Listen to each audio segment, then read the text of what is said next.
Hey everyone, Claytanick here. It's been a while since I've done a video, so I thought I'd jump back into another process video.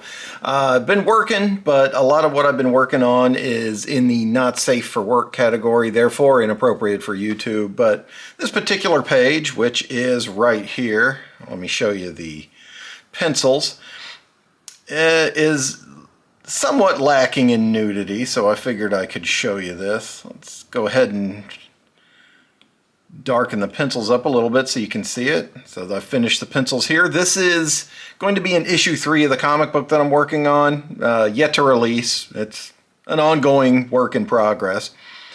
This is towards the climax of the issue, so spoilers for a comic you know nothing about and have not read yet. But this is Dr. Tickler down here is blowing up the enemy of the series, Vivisexia. So there we go. I'll apply some inks. I'll speed that up and maybe take a couple breaks here and there to offer some commentary, but for the most part it's going to be sped up drawing and inking like you're used to. So let's ink a comic book. Let's get to it.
But I think that about does it. I might add a couple more sparks or something falling down in the foreground here. A lot of background, foreground stuff going on. So it might be kind of neat to, you know, add a couple little sparks flying around here and there. But for the most part, I think that does it. This was a very fun page to work on. Like I mentioned at the top of the video, this is going to be near the finale of issue 3 of this comic book that I'm working on. I'll let y'all know more about it as I get closer to releasing the series. And I'll put a link in the description to the brushes and various tools that I use to do this comic book page. So I appreciate you hanging out. I hope you enjoyed watching it, and stay tuned until next time for some more art videos. Thanks, y'all. Talk to you soon.